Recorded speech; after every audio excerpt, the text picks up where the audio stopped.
Hello बच्चों, आज के वीडियो में हम लोग देखने वाले हैं magnetic effect of electric current के एनसीईआरटी एक्सरसाइज के रिमेनिंग क्वेश्चंस। तो हमारे पास क्वेश्चन नंबर 10 से बचे हुए थे। तो क्वेश्चन नंबर 10 है अपने पास में, imagine that you are sitting in a chamber with your back to one wall, an electron beam moving horizontally from back wall towards the front wall is deflected by a strong magnetic field to your right side.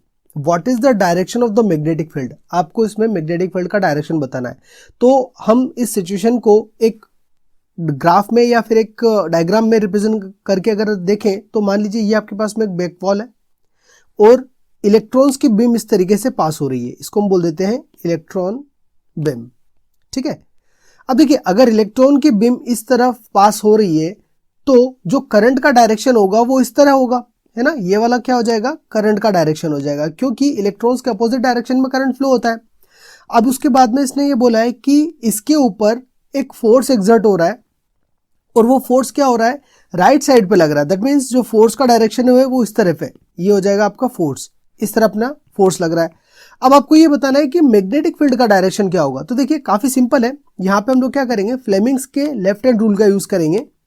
और Fleming का left hand rule क्या बोलता है कि अगर आप आपके left hand को इस तरह से स्ट्रेच करो कि आपकी जो मिडिल फिंगर है वो करंट का डायरेक्शन रिप्रेजेंट करे, मतलब कि आप अब क्या करोगे, जैसे जैसे मैं बोलता जा रहा हूं वैसे वैसे आप आपके हाथ को अकॉर्डिंग टू सेट करिए कि जैसे करंट का जो डायरेक्शन है वो इस तरफ है, तो जो आपका मिडिल फिंगर है वो आप इस तरफ रखिए। ठीक है, उसके बाद में जो फोर्स का डायरेक्शन है वो आपका राइट हैंड साइड पे, मतलब इस तरफ है। तो यहाँ पे क्या करना है, इस डायरेक्शन में आपका अंगूठा आना चाहिए, जो थंब है थंब का डायरेक्शन आपका क्या होना चाहिए, उस तरफ होना चाहिए।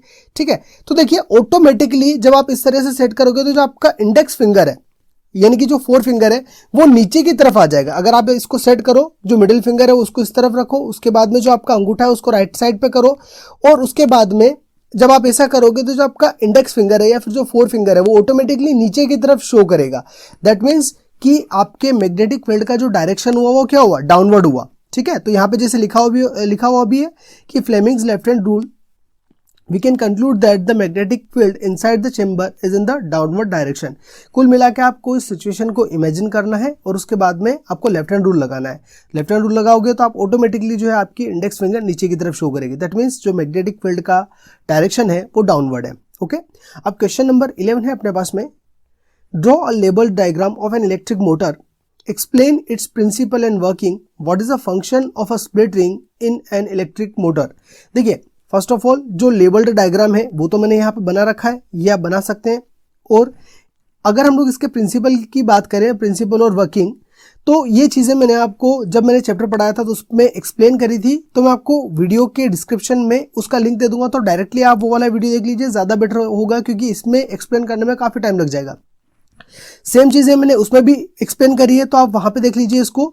और उसके बाद में अगर बात करें स्प्लिट रिंग के फंक्शन की, तो ये मैं आपको बता देता हूं, ये आपका यहाँ पे सबसे नीचे दिया हुआ है।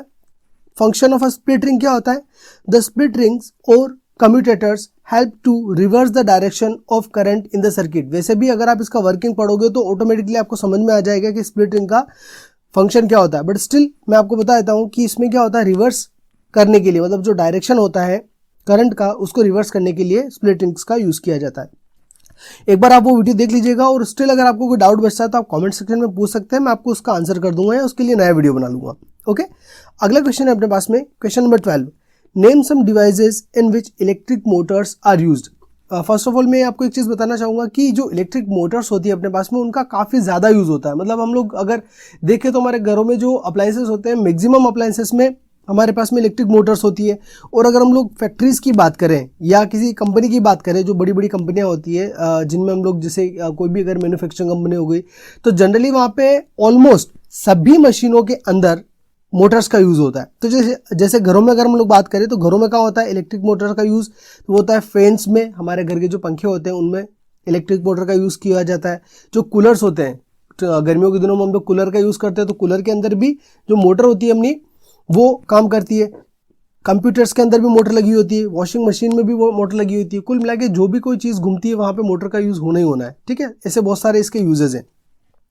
और अगर आपको बहुत सारे यूजेस पता हो तो आप भी कमेंट सेक्शन में बता सकते हो कि और कौन कौन से यूजेस इसके हो सकते हैं। ठीक है, अगला क्वेश्चन है question number 13, a coil of insulated copper wire is connected to a galvanometer. कोई भी एक कॉइल है जो कॉपर वायर की कॉइल है जिसको इंसुलेट कर रखा है और उसको काय से, गैल्वेनोमीटर से कनेक्ट कर रखा है। अब क्या होगा, what will happen if a bar magnet is, अगर किसी भी एक बार मैग्नेट को इस कॉइल के इस कंडीशन के अकॉर्डिंग लेके आया जाए या दूर ले जाया जाए तो क्या होगा। तो पहला क्या केस है कि पुश्ड इनटू द कॉइल, मतलब जैसे मान लीजिए ये आपके पास में कोई भी एक कॉइल है, ठीक है, और ये अपने पास में एक बार मैग्नेट है, ये हो गया N और ये हो गया S। अब इस बार मैग्नेट को मैं इसकी तरफ अगर पुश करता हूं, है ना, तब क्या होगा। और उसके बाद में सेकंड है withdrawn from the inside of the coil, अगर पास ले जाने के बाद में अगर वापस इसको बाहर की तरफ खींचता हूं, विड्रॉ करता हूं, तब क्या होगा।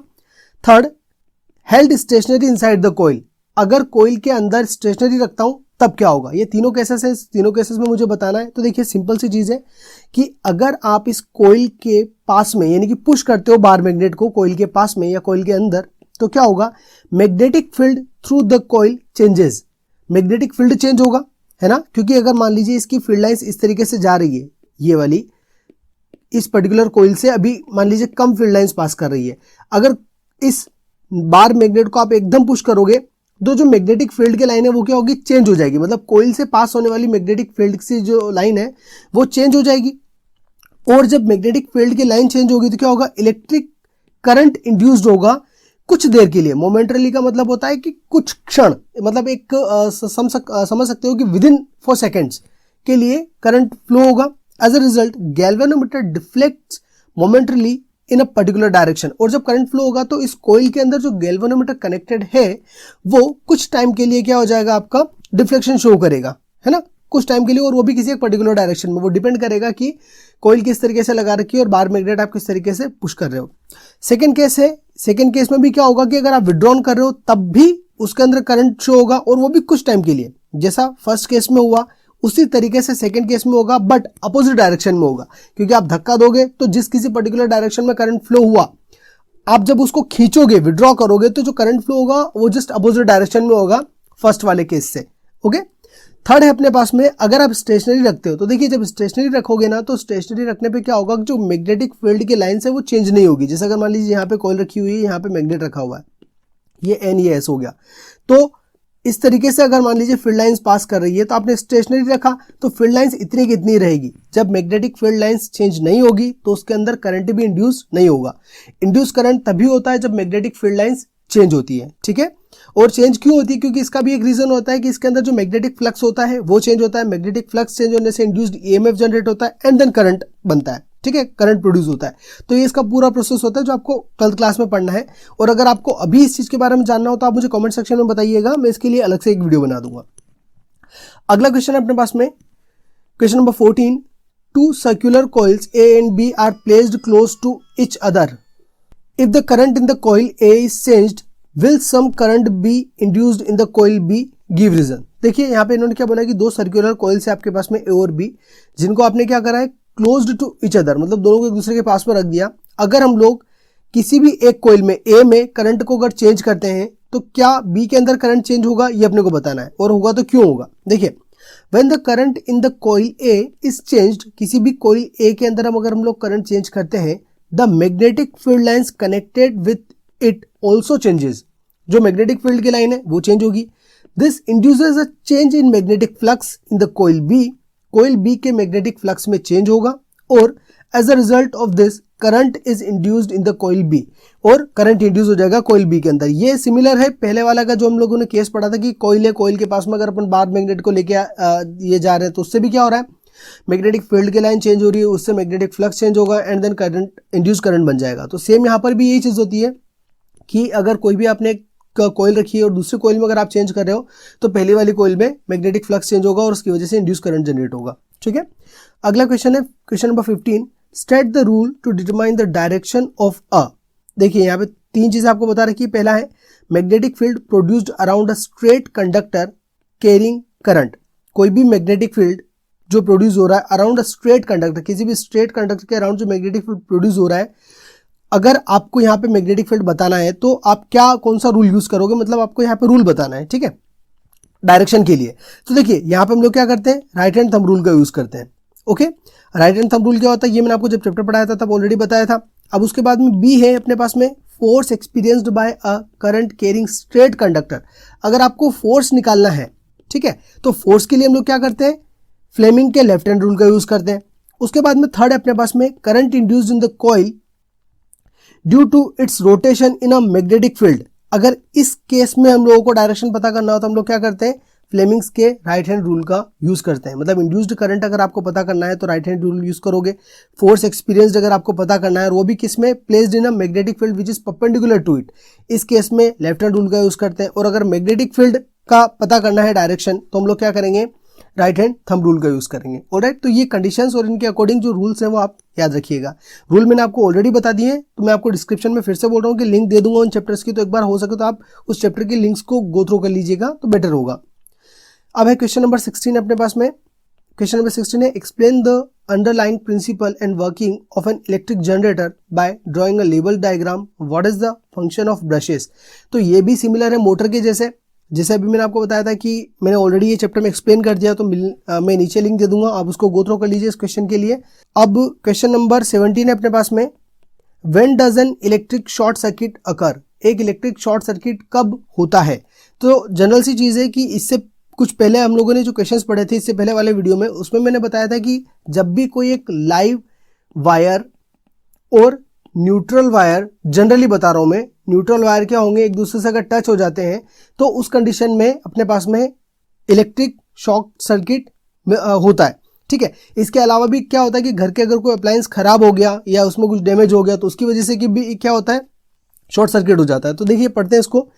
If live wire and neutral wire come in contact with each other accidentally due to damage in insulation और फॉल्ट इन अप्लायंसेस, या तो इंसुलेशन उनका खत्म हो जाएगा, मतलब उनके ऊपर रेड कलर का और ब्लैक कलर का जो इंसुलेशन होता है किसी तरीके से वो डैमेज हो जाए, वो खत्म हो जाए, तो क्या होता है उसके अंदर कॉपर वायर होता है। तो कॉपर वायर अगर डायरेक्टली दूसरे वायर से टच हो जाता है ना, दूसरे वाले कॉपर वायर से, मतलब इंसुलेशन खत्म होने के बाद, तो क्या हुआ, वो डायरेक्ट टच में आ गए। अब जब डायरेक्ट टच में आ गए तो उस केस में क्या हो जाएगा कि लार्ज करंट का फ्लो होगा वायर के अंदर। ठीक है, because of almost zero resistance, क्योंकि उस ड्यूरेशन में क्या होता है कि लगभग जो पूरे सर्किट का रेजिस्टेंस है वो जीरो हो जाता है। क्योंकि हमारे पास में जनरली क्या होता है, घर का सर्किट जो बनता है वो इस तरीके से बनता है कि ये मान लीजिए आपके पास में लाइव वायर है, ये लाइव वायर पूरे सर्किट में, मतलब जितने भी अप्लायंसेस से जाएगा उसके बाद में न्यूट्रल वायर आपका आ जाएगा।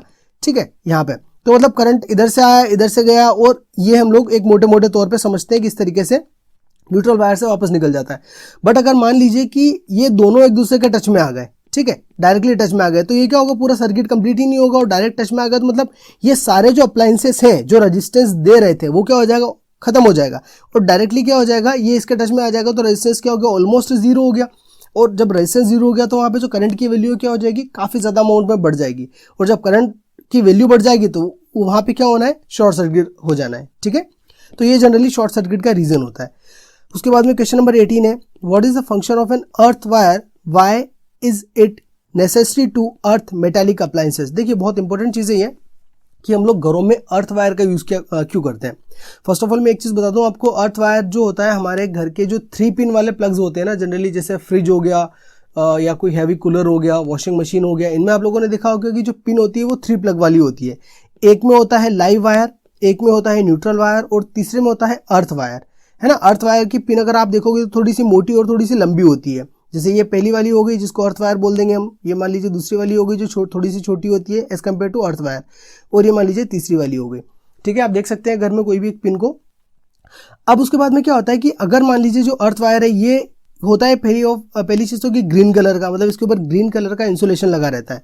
अब earth wire is used as a safety measure to prevent electric shocks in case of a leakage of current to the metallic body of appliances. Earthing is essential because the person touching defective appliances does not get a fatal shock and the appliances is saved from being damaged. ये इसने बता दिया है कि earth wire का जो काम होता है वो अपने घरों में क्या होता है, हमको शॉक से बचाना और कोई भी अगर अप्लायंसेस लगा हुआ है तो उसको डैमेज होने से बचाना। तो ये किस तरीके से काम करता है वो मैं आपको बता देता हूँ। मान लीजिए से ये आपके पास में कोई भी एक अप्लायंस है, इसके अंदर 2 वायर से जनरली जुड़ा रहता है, एक होता है लाइव वायर, दूसरा होता है अपने पास में न्यूट्रल वायर। ठीक है, मतलब लाइव वायर करंट को लाने का काम करेगा, अप्लायंस को चलाएगा और न्यूट्रल वायर के थ्रू चला जाएगा। अब अगर मान लीजिए कि किसी भी तरीके से लाइव वायर अगर इसके टच में आ जाता है, मतलब ये जो अपने पास में अप्लायंस है इस अप्लायंस की बॉडी से अगर टच हो जाता है तो क्या होगा, इस अप्लायंस के अंदर करंट फ्लो होने लगेगा। और अगर आपने गलती से इस अप्लायंस को छू लिया तो आपको भी करंट लगेगा। तो इस चीज से निपटने के लिए हम लोग क्या करते हैं, एक थर्ड वायर को इंट्रोड्यूस करते हैं जिसको हम लोग बोलते हैं अर्थ वायर। तो हम लोगों ने क्या करा कि जो मेटल बॉडी है इस पर्टिकुलर अप्लायंस की, इस मेटल बॉडी से हम लोगों ने एक नया वायर जोड़ दिया और इस वायर को इन पिन के अंदर ही लगा दिया। तो तीनों वायर क्या हो जाएंगे, साथ में चले जाएंगे। और ये आपने प्लग में लगा दिया यहाँ पे, ठीक है, 3 प्लग वाला मान लीजिए यहाँ पे लगा लिया। तो अगर अब इस मेटल बॉडी के अंदर, मेटल बॉडी के ऊपर अगर करंट का फ्लो हुआ किसी भी तरीके से, तो ये करंट क्या होगा, इस वायर के थ्रू अंदर चला जाएगा और आपको करंट नहीं लगेगा। तो ये इसका पूरा एक फंक्शन होता है। इस तरीके से आपका अर्थ वायर काम करता है, ठीक है। तो ये चीज आपको ध्यान रखनी है। आज के वीडियो में ये क्वेश्चंस हो गए और ये चैप्टर आपका कंप्लीट है। अगर आपको इस पूरे चैप्टर में या किसी भी न्यूमेरिकल में या किसी भी क्वेश्चन में कोई डाउट हो तो आप कमेंट सेक्शन में पूछिएगा, मैं आपको उसका श्योरली आंसर करूंगा या फिर उसके ऊपर एक वीडियो बना दूंगा। Alright, thanks for watching.